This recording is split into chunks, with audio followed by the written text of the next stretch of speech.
Hello friends, আসসালামু আলাইকুম। কেমন আছেন সবাই? কাছে এবং দূরে যে যেখান থেকে দেখছেন সবাইকে নতুন আরেকটি ব্লগে স্বাগতম।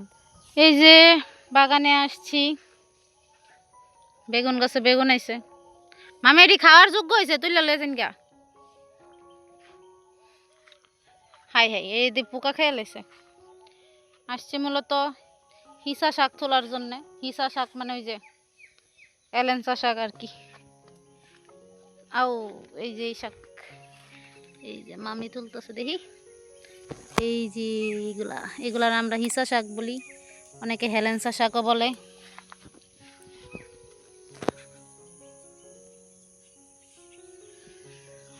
আর এই যে ড্রাগন গাছটা মাশাআল্লাহ অনেক, এটা থেকে বেশি ছড়াইছে। এটা দেওনি ইয়ালের সাউ নাকি কি? এই যে আনারসটা ধীরে ধীরে বড় হইতেছে।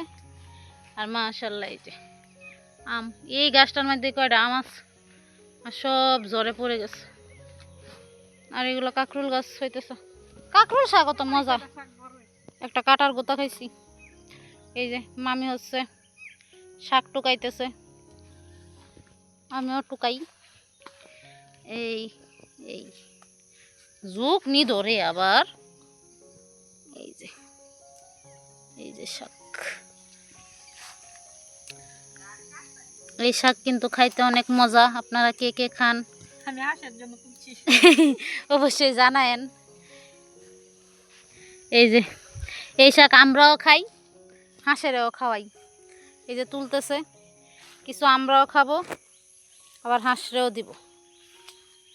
জায়গা ঝুঁকে ধরবো, তুমি তুলতে থাও। এ নানু এনে পাখা বানাইতেছে, যে তাল পাতা দিয়ে পাখা বানাইতেছে। পাখা এটা ঝুড়ে ফেলছে, এখন আবার এই যে কেমন একটা সুই দিয়ে আবার সেলাই সেলাই করে পাখা বানাইতেছে। নানু যে কত কিছু পারে, এই যে দেখেন কি সুন্দর করে বানাইতেছে। এটার উপর দিয়ে আরো দিবা না? আরো দুই দিয়া পড়বো। তোমার দুইটা লাগাইতে লাগছে, যে দেখো আমার দুইটা লাগাইতে লাগছে। একটা মিনু আর একটা বিল্লু। আচ্ছা আইতাছি আমি। আজকের ব্লগটা আমি স্কুল থেকে এসেই শুরু করছিলাম। বিকালে এসে একটু বাগানে গেলাম, তারপর এসে দেখলাম নানু পাখা বানাইতেছে। আর কিছুক্ষণ পরে এই যে দেখেন বাতাস শুরু হয়ে, বৃষ্টি নাই, শুধু শিলা বৃষ্টি পড়তেছে। এই যে দেখেন অবস্থা, বাতাস আর শুধু আকাশ থেকে বরফের টুকরাগুলো পড়তেছে, শিলা। তো এইগুলা এই যে এখানে দাঁড়ায় দাঁড়ায় দেখতেছিলাম যে হঠাৎ করে কি হলো, এরকম শিলাবৃষ্টি পড়তেছে। শুধু আমাদের এই এলাকায় না, অনেক এলাকায় শিলাবৃষ্টি পড়ে ধান, অনেক ফসলের অনেক ক্ষতি হয়েছে। এই যে দেখেন বাইরে কি অবস্থা, কি পরিমাণ বাতাস বইতেছে।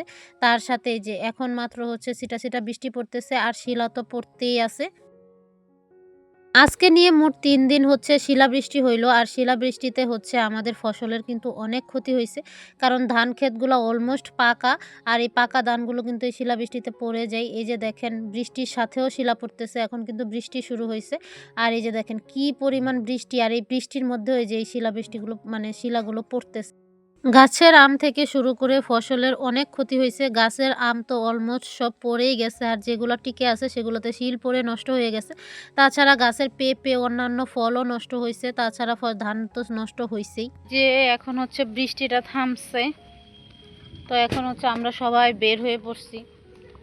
মা মামি সবাই বের হয়েছে মানে ক্ষেতের কি অবস্থা দেখার জন্য। কারণ এই যে দেখেন ক্ষেত কিন্তু মানে কলাপান্না যেটারে বলে, পাইকা গেছে গেছে প্রায়। এই টাইমে এই শিলাবৃষ্টিটা হইয়া কৃষকের অনেক ক্ষতি করছে।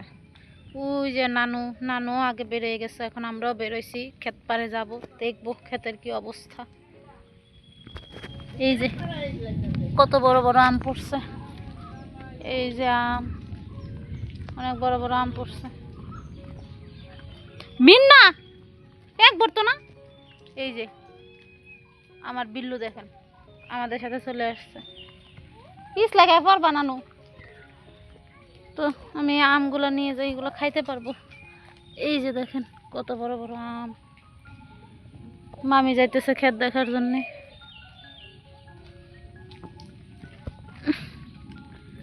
আমগুলা একদম শক্ত শক্ত হয়েছে।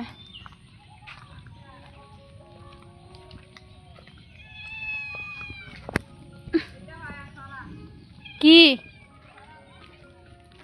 এই যে 3টা নিচ্ছি, এই যে এগুলো একদম বাতি হয়ে গেছে আম। আমার বিচ মিনুডারে দেখেন কি অবস্থা। ফারাজ যেটা লোক ওয়াও কতনি বড় হইছে। এই যে ফারাজ, এত বড় দাঁড়ি জীবন আইছি। আয়ো দেখছ না জীবন এত বড় দা। মিনু মিনু আয়ো আয়ো, আয়ো। মিনু মিনু দেখো। ফারাজ দেওয়ানি এটা ভালো নাকি? ঠিক আছে দেখতে। দেখি ভালো নাকি না ফালাই দাও ফাঁসা। দামি হেং হইতেছে। আমি রাখা যাবে তাবে। আই লদ্দু কি মেল বাতান দাদা দাদা দাদা।